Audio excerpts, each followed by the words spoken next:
नमस्कार, जय हिंद। मेरा नाम है राहुल सोनी और बच्चे मेरे को प्यार से सोनी सर बुलाते हैं। तो मेरे साथ मैथ सब्जेक्ट के लिए जुड़ने से पहले ये वाली पूरी क्लास देख लेना एक बार, और इसी क्लास से आपको आइडिया हो जाएगा कि आप मैथ्स में कहाँ पर हैं और आपको क्या क्या चीज़ें जानने की ज़रूरत थी, आपको मैथ्स को पढ़ना कैसे है, सारी चीज़ें। शुरुआत करेंगे तो हम आज के इस टॉपिक का संख्या पद्धति के साथ। आपके एग्ज़ाम के सिलेबस में ये सबसे पहला टॉपिक होता है, सबसे पहला चैप्टर होता है संख्या पद्धति। संख्या पद्धति में हम लोग संख्याओं की पद्धति के बारे में सीखते हैं। टॉपिक शुरू करने से पहले मैं आप सबको बताना चाहूँगा, ये मैथ्स की पहली क्लास है और पहली क्लास में बेसिकली आपको सिलेबस के बारे में समझाया जाता है।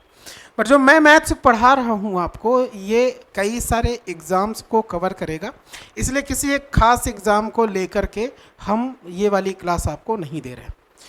आप किस एग्ज़ाम की तैयारी कर रहे हो सुनिएगा। अगर आप एग्ज़ाम की तैयारी कर रहे हो, टीचिंग सेगमेंट की बात करें, टेट के, सी टेट की, या आप तैयारी कर रहे हो सुपर टेट अर्थात शिक्षक भर्ती की, टीचिंग सेगमेंट से रिलेटेड किसी भी, आप एलटी ग्रेड के लिए पढ़ रहे हो, आप टीजीटी के लिए पढ़ रहे हो, आप पढ़ रहे हो जूनियर वाली प्राथमिक, जूनियर और प्राथमिक दोनों शिक्षक भर्ती के लिए, आप अगर तैयारी कर रहे हैं एसएससी, बैंक, रेलवे के लिए, या फिर मैं बात करूं आप तैयारी कर रहे हो, यूपी ट्रिपल एससी के सभी एग्ज़ाम्स की, स्टेट गवर्नमेंट के किसी भी एग्ज़ाम की, एंड अदर स्टेट गवर्नमेंट के भी किसी एग्ज़ाम की, like civil services, like UPSI दारोगा के लिए, लेखपाल, यूपीपी कांस्टेबल के लिए, लोअर पीसीएस आरओ एआरओ के लिए। यहाँ पर जितने एग्ज़ाम्स मैंने लिखे, इनके अलावा भी अगर आप अनदर एग्ज़ाम की तैयारी कर रहे हो तो मेरी क्लासेस, जितनी भी क्लासेस हैं उनको देखने से पहले सिर्फ एक काम करना कि अपने इनमें से जिस एग्ज़ाम की तैयारी कर रहे हो उसमें जाना, उसके सिलेबस में, और उसके सिलेबस में उठा लेना बाबू मैथ्स का सिलेबस। उस मैथ्स के सिलेबस में अगर ये वाला टॉपिक है तो समझना जो मैं पढ़ा रहा हूँ वो आपके लायक है। अगर जिस टॉपिक के बारे में मैं चर्चा करूँगा, यहाँ पर जितनी क्लासेस मेरी मैथ्स की दिखेंगी, अगर उनमें से कोई भी टॉपिक आपके सिलेबस में जो मैं पढ़ा रहा हूँ नहीं है तो उसको मत पढ़ना, क्योंकि अपने एग्ज़ाम को आपको टारगेट करके पढ़ना है। अगर आप रेलवे के लिए पढ़ रहे हो, आपको लगता है नंबर सिस्टम उसमें नहीं है तो आप मत पढ़िएगा, वैसे है, ठीक है। ये जो टॉपिक है, ये जितने भी एग्ज़ाम्स में मैथ्स आती है उन सब में है, तो फिलहाल तो ये वाला टॉपिक आपको पढ़ना है। बाकी मैंने बता दिया कि मैथ्स की जो मेरी क्लासेस देखनी है, यहाँ पर थंबनेल पे किसी एग्ज़ाम को अगर टारगेट करके लिखा भी है, ठीक है, तो आप ये मत समझना कि ये जो मैथ्स मैं पढ़ा रहा हूँ ये सिर्फ उसी एग्ज़ाम के लिए है। क्लास शुरू करते हैं अभी से। संख्या पद्धति में हम लोग सीखने वाले हैं नंबर सिस्टम के बारे में, अर्थात संख्याओं की पद्धति के बारे में। नंबर के सिस्टम के बारे में समझेंगे तो तब हम, जब पहले क्या बना लेंगे, नंबर्स। और नंबर बाबू बनते हैं, बेसिकली बनते हैं किससे, डिजिट से, अर्थात अंक से। अंक कितने हैं ये आप बताना जरा। डिजिट पहले थे 1 2 3 4 5 6 7 8 9, ठीक है, 6 7 8 9। ये वाला डिजिट अंग्रेजी में चल रहा था कहीं और।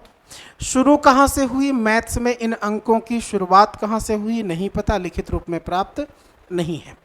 हमारे यहाँ पर यही वाली गिनती चल रही थी। हिंदी में बात करें तो ये है 1 बाबू, ये है 2, ये 3 है, हिंदी में इसको हम बोलते हैं 4, 5 ऐसे लिखा जाता है, 6 इस प्रकार से, 7 इस प्रकार से, 8 ऐसे और 9 ऐसे। ये डिजिट तब थे जब जीरो का आविष्कार नहीं हुआ था, तब बाहर कहीं ऐसा चल रहा था, किसी अनदर लैंग्वेज में कुछ और चल रहा था, बट थे यही सारे, ठीक है। इनके बाद अगर हम बात करते हैं कि इन डिजिट्स में के बाद में जब जीरो पॉसिबल बन सका, वैसे जीरो की खोज किन्होंने करी थी अभी तक ज्ञात रूप में नहीं है। अगर आपसे कोई कहता है कि जीरो की खोज करी आर्यभट्ट ने, तो बता देना नहीं बाबू, बिल्कुल गलत है। जीरो की खोज किन्होंने करी अभी तक ज्ञात रूप में नहीं पता, और आर्यभट्ट ने जीरो का, आविष्कार किन्होंने किया ज्ञात नहीं है। आर्यभट्ट ने जीरो की खोज करी थी, आप ऐसा कह सकते हो, ठीक। आर्यभट्ट के बारे में एक बात है, आर्यभट्ट जी ने एक पुस्तक लिखी थी जिसमें उन्होंने संख्या स्थान निरूपणम पुस्तक का नाम था, उसमें संख्याओं को लिखने का क्रम बताया था कि कैसे हम संख्याओं को लिखेंगे, उस पर भी चर्चा होगी हमारी आपसे। अगर आपने इंडिया का नक्शा देखा है, इंडिया का मैप आपने देखा ही होगा, बेसिकली आप पढ़ रहे हो, तो ऐसा ही कुछ होता है, ठीक है, ऐसा होता है यहाँ पर गुजरात, ठीक है। अब इतने से मेरे को जो समझाना था वो समझिए आप। इतने इंडिया में यहाँ पर क्या है भाई साहब, पाकिस्तान, और इसके इस साइड में कहाँ है, अफ़गानिस्तान। तो ये जो अफ़गानिस्तान और पाकिस्तान के इधर का इतना हिस्सा है, यहाँ पर एक पर्वत श्रृंखला है। अगर आपने ज्योग्राफी पढ़ी है तो आपको पता होगा, पर्वत श्रृंखला का नाम है हिंदू कुश, ठीक है। क्या नाम है, हिंदू कुश। इस हिंदू कुश पर्वत श्रृंखला के इस पार अलग अलग टाइप की गिनतियाँ चल रही थी। अपने पास लगभग मैच करते हुए वैदिक कालीन सभ्यता में ऐसी गिनतियाँ चल रही थी। जब इसके इधर का नंबर सिस्टम, लोग अरब देश के लोग आए, इसके पार के लोगों को, हिंदकुश पार के लोगों को कहा उन्होंने कि इधर के लोगों को, इधर के लोग कौन है, हिंदू हैं, ठीक है। हिंदू कोई धर्म नहीं है, हिंदू एक हिंदू सनातन धर्म है। हिंदकुश पर्वत श्रृंखला के बाद के लोगों को कहा गया कि वे हिंदू हैं, और फिर यहाँ का जो भी नंबर सिस्टम था और इधर के लोगों का जो भी नंबर सिस्टम था, जब दोनों मिला तब कहलाया हिंदू अरबी संख्यांकन पद्धति, अर्थात अंग्रेजी में कहा जाए तो हिंदू अरेबिक न्यूमेरिक सिस्टम। ये जो हिंदू अरबी संख्यांकन पद्धति है, इस वाली पद्धति को कुछ अलग मत समझना। ये वही पद्धति है जो पद्धति आप अभी तक पढ़े हो, मतलब 1 2 3 4 5 से लेकर के इन्फिनिट तक के जो काउंटिंग नंबर होते हैं वे, और इससे रिलेटेड जो भी आप नंबर सिस्टम में पढ़ते हो वो सारी चीज़ें हिंदू अरबी संख्यांकन पद्धति से पद्धति ही है, मतलब सेम वही चीज़ है। तो अब अगर इतनी बात समझ में आई है तो थोड़ा सा और आगे बढ़ते हैं। हिंदू अरबी संख्यांकन पद्धति मैंने सिर्फ इसलिए बताया है कि आपको आइडिया हो जाए, यह कोई अलग सा नंबर सिस्टम नहीं है वही चीज़। जीरो का आविष्कार हुआ, कहाँ पर हुआ नहीं पता, ठीक। थोड़ा स्पीड में चलते हैं। जीरो के आविष्कारक का नाम अभी तक अज्ञात है। जीरो के आविष्कार कौन है, आविष्कारक नहीं पता। इसके आविष्कारक का जब नाम नहीं पता तो हम ये कह देंगे ये हुआ तो था भारत में, लेकिन किन्होंने किया नहीं पता। किन्होंने किया नहीं पता मतलब ये कि जीरो के आविष्कारक एक अज्ञात भारतीय गणितज्ञ है। कौन है, एक अननोन इंडियन मैथमेटिशियन है, एक अज्ञात हैं भारतीय गणितज्ञ जिन्होंने जीरो की खोज करी थी। और जब जीरो की खोज हो गई, ठीक है, जीरो की खोज हो गई तो जो डिजिट की संख्या आई मेरे बाबू, तब डिजिट की संख्या आई 10। टोटल डिजिट कितने हो गए, 10। पहले जीरो आया, फिर 1 2 3 4 5 6 7 8 9 10। इन 10 डिजिट में जिस भी डिजिट का कुछ अर्थ निकला उसको अंग्रेजी में कहा गया सिग्निफिकेंट, और जिसका अर्थ नहीं निकला उसको कहा गया इनसिग्निफिकेंट। जिसका कुछ अर्थ निकले उसको हम सार्थक अंक बोलेंगे, और सार्थक अंक यहाँ पर डिजिट के जितने भी डिजिट हैं उनके अर्थ निकाल सकते हो आप किसके, 1 के, 2 के, 3 के, 4 5 6 7 8 9, ठीक है। इन डिजिट का आपस में कुछ अर्थ होगा, मतलब कहीं भी काउंटिंग में आप यूज कर सकते हो। सामने 3 कुर्सियां रखी हैं तो हम बोलेंगे 3 कुर्सी। एक भी कुर्सी नहीं रखी है तो हम ये नहीं बोलेंगे कि एक भी नहीं रखी है तो हम क्या बोलेंगे, 0 कुर्सी रखी है, या फिर एक भी कुर्सी नहीं रखी। सार्थक अंक से हमें मतलब समझ में आता है कि इनसे हम लोग काउंटिंग पॉसिबल बना सकते हैं। सामने कुछ पेड़ लगे हैं, बता सकते हैं कि 6 7 8 9 पेड़ लगे हैं। एक भी पेड़ नहीं लगा है तो बोला जाएगा एक भी पेड़ नहीं लगे हैं, ठीक है। और जिन डिजिट का या जिस डिजिट का कुछ अर्थ नहीं निकलता उसे हम कहेंगे असार्थक अंक। सेंटर टेट का एग्जाम का सवाल है ये, असार्थक अंक। अंग्रेजी में इसको इनसिग्निफिकेंट डिजिट बोलेंगे, यह है सिग्निफिकेंट डिजिट। और इनसिग्निफिकेंट डिजिट की संख्या सिर्फ कितनी है, 1, दैट इज 0, ठीक है। यहाँ से इतनी बात समझ में आई। जीरो के आविष्कारक कौन है नहीं पता, खोज करी थी आर्यभट्ट जी ने। जीरो की खोज हुई तो कुल अंक बने 10, जीरो को मिला करके, जिसमें से सार्थक अंकों की संख्या है 9 और असार्थक अंकों की संख्या है 0। हिंदू अरबी संख्यांकन पद्धति कुछ और नहीं है, वही चीज़ है जो हम अभी तक पढ़ते आ रहे हैं। अब इसके बाद में अगर हम आगे बढ़ें तो आर्यभट्ट जी ने एक पुस्तक लिखी थी बाबू। उनकी पुस्तक का नाम था, आर्यभट्ट की जो पुस्तक थी, ठीक है, उस पुस्तक का नाम था, नाम क्या था, संख्या स्थान निरूपणम, ठीक। संख्या स्थान निरूपणम इनकी पुस्तक का नाम था। और इस पुस्तक में इन्होंने किसके बारे में चर्चा करी, जरी बात करते हैं। संख्या स्थान निरूपणम में इन्होंने बात करी कि संख्याओं को हम लोग जो लिखेंगे उसको लिखने का तरीका क्या होगा, ठीक है। संख्या स्थान निरूपणम एक ही शब्द है। मतलब स्पेस नहीं है जब आप इसकी बुक देखोगे तो उस बुक में। अब इस बुक में संख्याओं को निरूपित करने का स्थान दिखाया गया, और मैं आपको बताना चाहूँगा जो पूरा का पूरा संख्या पद्धति है, नंबर सिस्टम है, वो इसी पुस्तक से है, पूरा का पूरा। मतलब आप नंबर्स जब बना लेते हो जीरो के आविष्कार के बाद में, तो जब नंबर बनता है तो हर एक नंबर में हर एक डिजिट का दो मान होता है, हर एक अंक के दो मान होते हैं, एक को स्थानीय कहते हैं, एक को जातीय कहते हैं। स्थानीय मान, जातीय मान और अंग्रेजी में प्लेस वैल्यू, फेस वैल्यू, वो इसी टॉपिक से रिलेटेड सवाल है। इसी टॉपिक मतलब इसी पुस्तक में, और इसी पुस्तक से पूछा गया सवाल कि जब नंबर्स बन जाएंगे तब हम ये देखेंगे कि कौन सा नंबर किस संख्या से विभाजित है, कौन सा नहीं है। मतलब जितने भी नंबर हैं उन्हीं नंबर्स को हम डिफाइन करेंगे अलग अलग में, काल्पनिक, वास्तविक, सम, विषम, अभाज्य, भाज्य, परिमेय, अपरिमेय, दशमलव, भिन्न, पूर्ण, पूर्णांक, सारी चीज़ें। ठीक, यहाँ पर ही इसी पुस्तक में मिल जाएंगी। इसी पुस्तक में मिल जाएंगी डिविजिबिलिटी का रूल, किस नंबर से कौन सा कटना है। इसी में मिल जाएगा वी बॉड मास, इसी में मिल जाएगा डिजिटल सम का कॉन्सेप्ट। इसी पुस्तक में ही इकाई अंक निकालना, नंबर ऑफ जीरो निकालना, फैक्टर निकालना, सब समझ में आ रहा। तो काफ़ी बड़ा, काफ़ी बहुत ही डिटेल्ड गहन अध्ययन करके ये पुस्तक थी, आर्यभट्ट जी के द्वारा लिखी, और इसी पुस्तक से सारी चीज़ें मिल जानी है। तो संख्या पद्धति पढ़ना है, मतलब आप समझ लो कि हम लोग संख्या स्थान निरूपण पढ़ने जा रहे हैं। जब आपका सिलेक्शन हो जाएगा और सिलेक्शन के बाद आप बच्चों को सिखाओगे मैथ्स की, बेटा मैथ्स कैसे पढ़नी है, और मैथ्स में डिजिट को लिखना सिखाओगे, याद कराना सिखाओगे, तब उनको बताओगे कि सबसे पहले लिखना है आपको असेंडिंग ऑर्डर में। लिखना शुरुआत किससे करना है? जीरो से। जीरो से शुरुआत करोगे, 0 1 2 3 4 5 6 7 8 9 10 11, ठीक है, 7 8 9 10। आपने जीरो से लिख देना है 9 तक, ये असेंडिंग ऑर्डर में रहेंगे। जीरो से शुरुआत करके हमने सारे नंबर लिख दिए हैं। अब बच्चे को सिखाएंगे कि भैया इस पुस्तक में कहा गया कि इसके बाद जीरो से तो शुरुआत कर चुके हो, अब तुम उठा लो बाबू 1। इन्होंने कहा 1 1 1 1 1 1 लिख दो। कितनी बार लिख दो? 10 बार। ये चीज़ें आपने पढ़ी होंगी एनसीईआरटी में। शुरुआत कहाँ से हुई थी? यहाँ से। इन्होंने कहा कि 1 1 1 1 1 1 लिख दो, और उसके बाद में जीरो से शुरुआत करके 9 तक के सारे डिजिट इसके बाद लगा दो, और फिर ये बन जाएगा 2-2 अंकों की संख्या। कितने अंकों की? 2-2 अंकों की संख्या। अगर आपसे कोई कहे कि बताओ ये सवाल, ये वाला सवाल एक जब छोटी क्लास में आप भी पढ़े होंगे, कि 3 अंकों की बेटा सबसे छोटी संख्या बताओ, 4 अंकों की सबसे बड़ी संख्या बताओ। आपको पता है कहाँ से बना? यहाँ से। ठीक है, क्योंकि जब इन्होंने बता दिया कि नंबर्स को इस तरह से लिखा जाएगा तो हमें पता चला एक अंक की सबसे बड़ी संख्या 9। एक अंक की सबसे बड़ी संख्या एक इसलिए मानते हैं क्योंकि जीरो को उस वक्त हम संख्या में काउंट नहीं करेंगे, क्योंकि यह सार्थक अंक था। 2 अंकों की सबसे छोटी संख्या 10 है। 2 अंकों की सबसे बड़ी संख्या अभी बनेगी।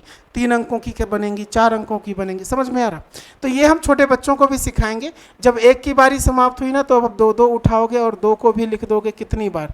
2 भी लिख दोगे आप, टोटल 10 बार। और 2 को लिखने के बाद फिर से यही 0 से लेकर के 9 तक के नंबर 0 1 2 3, तो ये 20 21 23 24 बनना शुरू हो जाएगा, और बनेगा कहाँ तक आपका नंबर? ये 29 तक। ऐसे ही बारी आएगी 3 की, 4 की, 5 6 7 8 9 की। 9 की शुरुआत 90 से होगी और जाकर के ये खत्म होगा बाबू 99 तक। अब ये 2 डिजिट के सारे नंबर्स हो जाएंगे समाप्त, मतलब 9 की भी बारी खत्म। तब हम उठाएंगे, बारी आएगी किसकी? 10 की।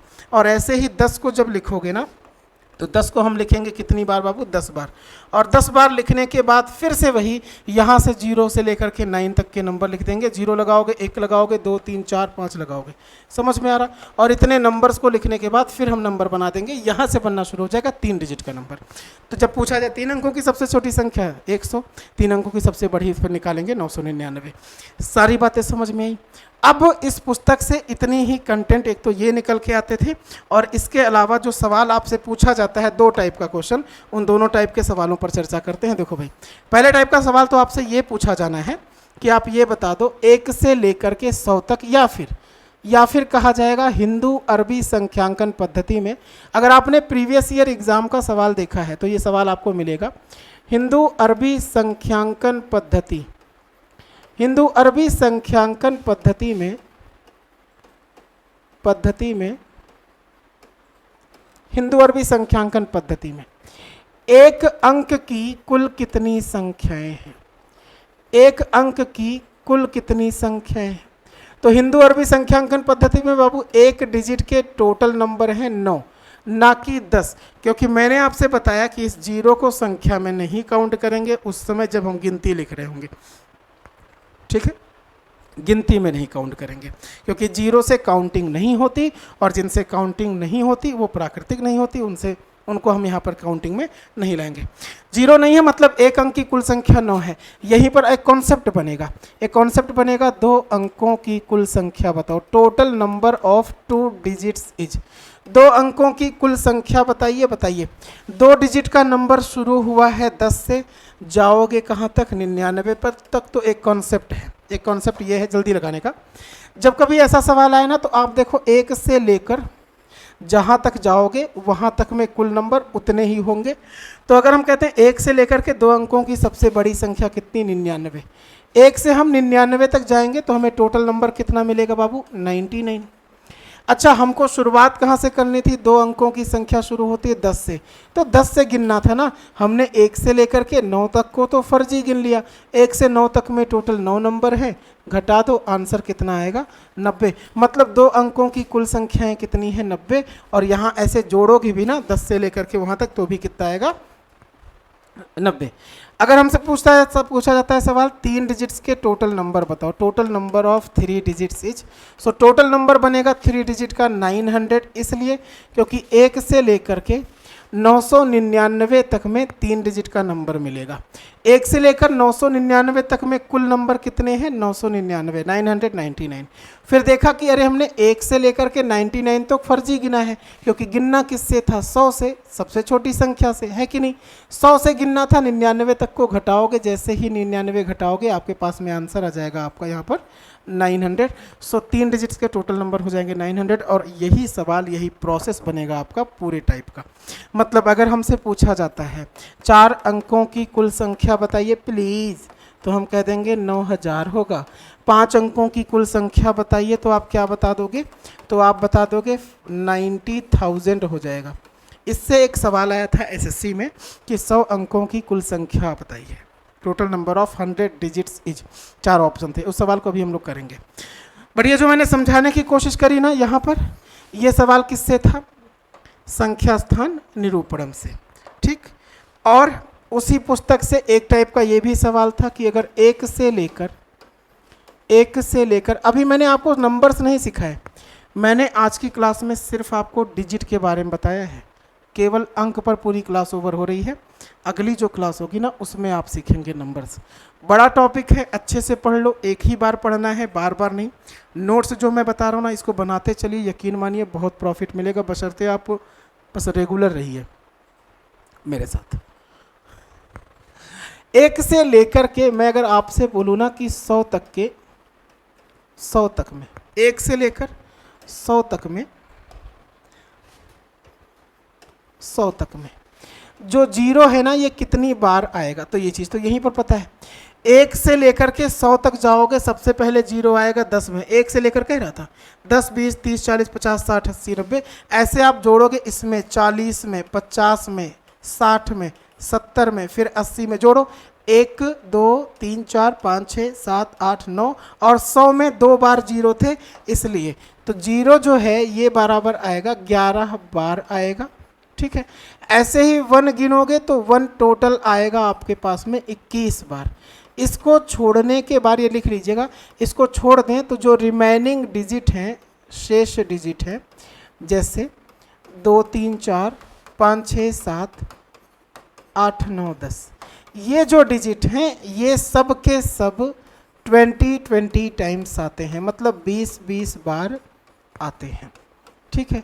यहाँ से सवाल आज की क्लास में मैं यकीन दिला रहा हूँ, अगर आप वाकई में तैयारी करते हो और वाकई में आपने प्रीवियस ईयर एग्ज़ाम के सवाल देखे हैं, तो आज ही की क्लास से आपको बहुत सारे क्वेश्चंस मिल गए होंगे, मतलब नंबर सिस्टम के। केवल बात हो रही डिजिट की, तब अभी नंबर्स पर आएंगे तब देखिएगा कितने सवाल मिलते हैं। मतलब पूरे टॉपिक को एक बार कंप्लीट होने दो। 20 टाइम्स आते हैं, ये क्लियर हुआ। सारी चीज़ें किससे थी, बस इसी पुस्तक से थी। अब जब ये नंबर्स बन गए और आपसे ये सारे सवाल पूछे जाने लगे, पूछ के ख़त्म भी हो गया, तो जितना भी कंटेंट बना आज की क्लास में, मतलब इससे वो ये बना।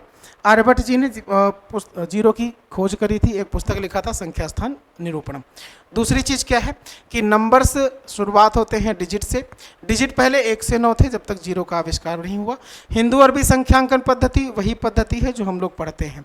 उस पुस्तक में संख्या को लिखने का स्थान क्रम दिखाया गया था और उसके बाद उससे इतने सारे सवाल बन सकते हैं या आते हैं।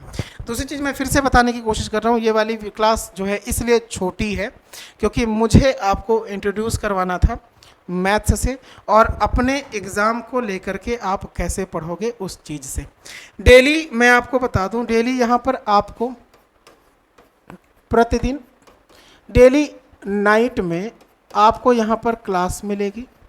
डेली नाइट में आपको बता दूं 9 PM पे, ये जो 9 बजे है, इस 9 बजे आपको एक क्लास मिलेगी, फिर चाहे वो अपलोड हो चाहे आपको लाइव क्लास मिले। अब ये जो डेली 9 PM है ये फिक्स्ड कर लीजिए मैथ्स के लिए कि आपको मैथ्स पढ़ना है। जितना मैं पढ़ाऊँगा उसका आप सिलेबस नोट्स बनाते रहिएगा। अदरवाइज ये जितना मैंने लिखा यहाँ पर इसकी PPT और PDF आपको मिल जाएगी। ठीक है भाई, चलिए। तो लाइक शेयर सब्सक्राइब के लिए नहीं बोलूँगा, वो आपके मन पर डिपेंड करता है। बस अगर ये PDF चाहिए तो डिस्क्रिप्शन में टेलीग्राम का लिंक है, उससे जुड़ के जा करके फाइल डाउनलोड कर सकते हो और नोट्स बना सकते हो। सो मिलता हूँ मैं अपनी नेक्स्ट क्लास में। ठीक इसके बाद हम लोग नंबर सिस्टम में नंबर्स के बारे में चर्चा करेंगे। जंप करिए दूसरी वाली वीडियो पर। तब तक के लिए नमस्कार, जय हिंद।